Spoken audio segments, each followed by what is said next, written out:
and we'll get rolling.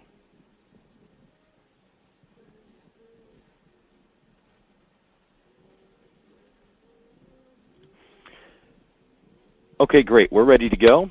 I want to say thanks to everybody for taking time to join this call. I understand everybody's got a busy schedule, and taking a little bit of time on Saturday morning to listen is greatly appreciated.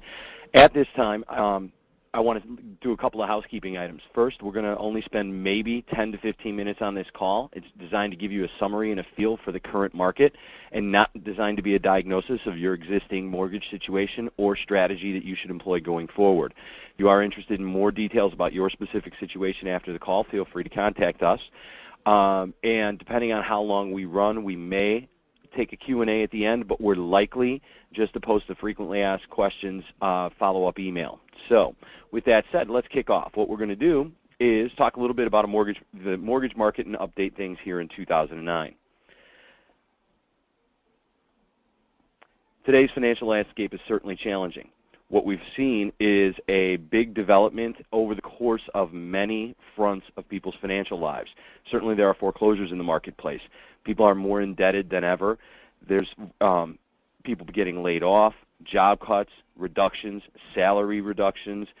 There's been decimation in people's 401k and retirement accounts, as well as other asset accounts, not to mention the depreciating value of their homes. Basically, out there in the market currently, it's a mess. One of the bright spots has been the decline in mortgage rates. Mortgage rates have dropped dramatically to levels that we haven't seen for most people's adult lifetimes. They're as low as they've been, and actually lower than they were during the refinance heyday of 2003 and 2004.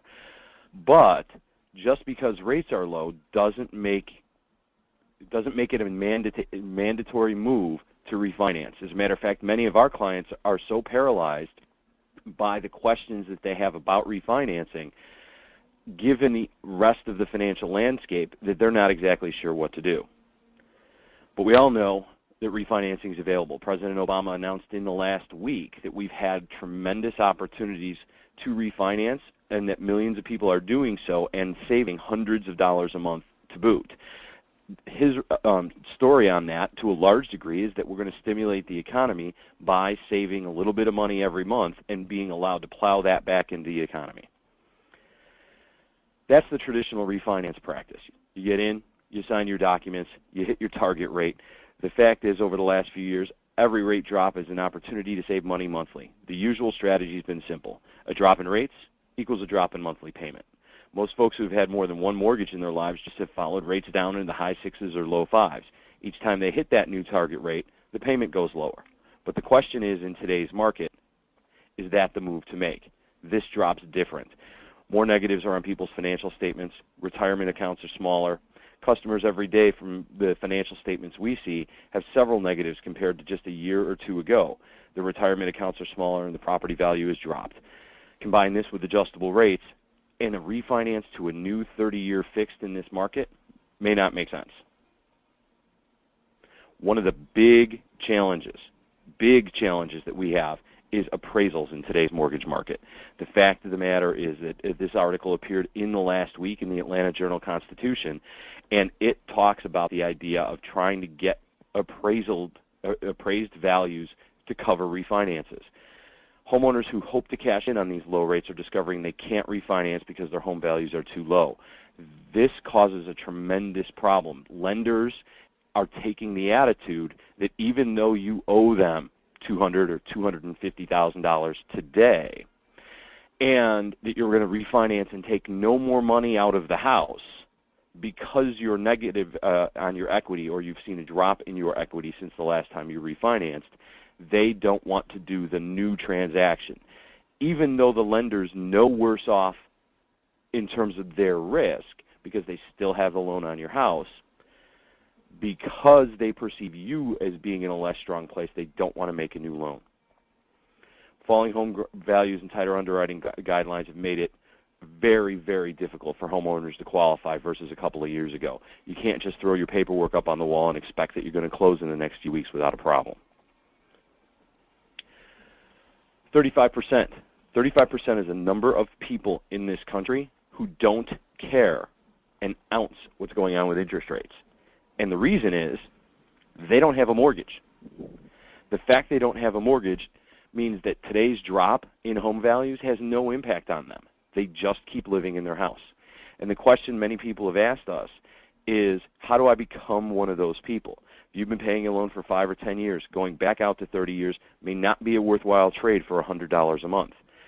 Many clients are looking at 15 and 20-year loans to shorten the time frame, create a modest increase rather than a modest decrease in payments, but capitalize on saving big money in the long run and paying the home off early. I'm going to take some time here and show a little bit about term reduction in a strict sample sense. What we have here is we have a client who took a loan for about $270,000. They now have a $250,000 balance, and they've got a 5 1/8 payment at $1,361 a month. They've got a 20-year payment, $1,667 a month. So about a $150 increase in payment can cut years off this loan because it was taken out in that refinance boom of 2003, 2004. A 15-year loan is a big jump in payment, but if your family finances can't afford a bigger jump in payment, moving to a 15-year can make sense.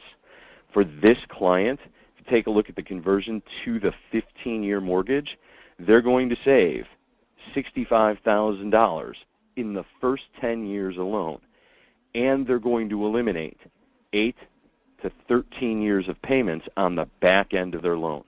It's an exceptional move and a great way to take advantage of today's lower rates. This can help you and your family win on 2 fronts. The first one is you become one of the 35% of people who have a paid off house. And when you settle the obligation of your mortgage on your house, 2 great things can happen for you. The first one is if you're currently in the earlier stages of life, having kids, school-age kids, etc., moving to a shorter-term loan can help you enter the college years mortgage-free and allow you to pay cash on the go for college because you don't have to make a mortgage payment. The second thing is, if you've already gotten through that phase in life, or you will by that time, you can retire. And most people have looked at their retirement accounts over the last couple of years, and they've said, now how am I going to retire? I can't even afford to pay the mortgage in retirement, and therefore I'm going to have to keep working. So the opportunity to have a mortgage-free retirement by getting a slight increase in payment today makes sense. A lot of people are asking, why should I just do this now? How much lower are rates going to go? The fact of the matter is, rates have fallen dramatically since October 31st of last year, and the Federal Reserve and the federal government have moved in to force rates lower. We've created a situation where rates have dropped dramatically from over 6.5 to under 5. How much lower do they have to go before people take action? The fact of the matter is, I don't know where the bottom is, and nobody does. If the numbers make sense, you should definitely look at doing something. Because over the last 5 years, every time we've had a drop in interest rates, they shoot up quickly and they don't tell anybody. There's an old saying in the mortgage business that rates are likely to go up like a rocket ship, and they come down with a parachute. And as you see here in 2003, we had a big jump in rates after a dip. Then we had a gradual drop down and another quick rise, and then another slow grind down into 2005, and then a quick shoot up again. The general trend here, as you can see from this chart, is that rates want to move faster. However, over the course of the last few months, in spite of the market's inclination to move rates higher, the government's moving them lower. The Fannie and Freddie bailout, the TARP plan, the $500 billion bailout, all of these things have forced rates down.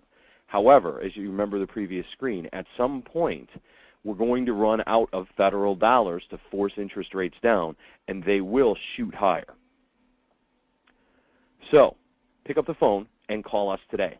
We're interested in talking to you about your mortgage situation. We can create a report just like the one you saw previously that will allow us to run the numbers for your specific situation and let you know how you may benefit and save money from term reduction. So again, pick up the phone and call us today. Email at dkramer@amchq.com or call us at 368-3300.